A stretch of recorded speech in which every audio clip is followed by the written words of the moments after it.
Hello everybody, my name's Ivor Heller.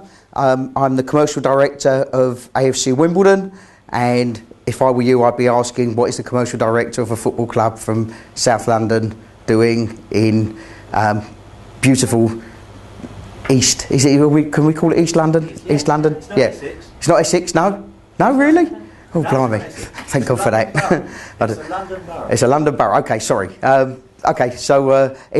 Here we are over in deepest East London, and yeah, it's an interesting one. I was asked to speak really about our involvement in the community and what that actually means and how that translates from our sponsors to their companies actually growing through it, through their companies feeling good, and how you guys can then take that forward and see what you can do with a similar sort of principle. The problem is you haven't got an AFC Wimbledon here to do it with.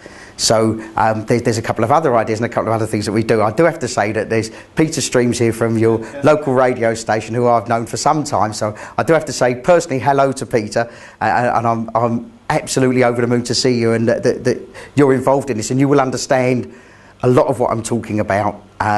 So here we go. I would need to start by giving you some background. First of all, I don't know how many of you are football fans, so how many of you are football fans? Oh, that's good, that's good. Did you say you're a West Ham fan? Yeah, so maybe class that as football. Oh no, definitely right now.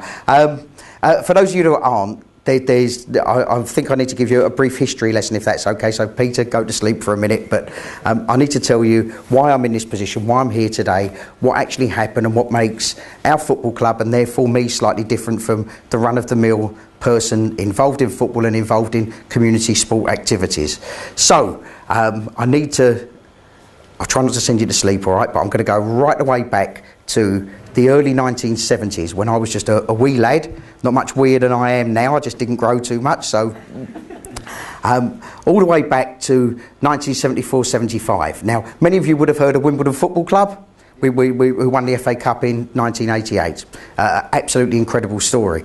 But it starts much sooner than that, so I need to tell you this background to get to where we got to.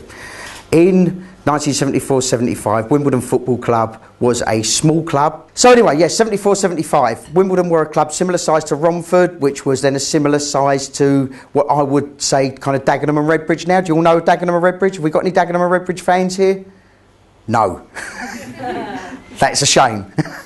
That's a shame. Okay. That makes it even more difficult to get my story across. But anyway, so you've got the size of club that we were.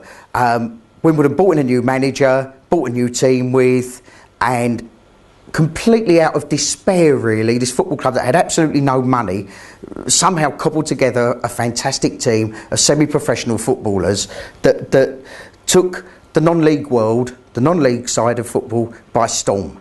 But not only that, it took the FA Cup. You remember the FA Cup? It used to be the greatest competition in the world. Now it's been hugely devalued, but it's still very important to an awful lot of clubs. And therefore, going right back to those days, it was the most important competition in football, in my opinion, certainly up there with the Championship. Wimbledon started on an FA Cup run, and in the third round of the FA Cup in 1974-75, Wimbledon played a team called Burnley, which most of you would have heard of.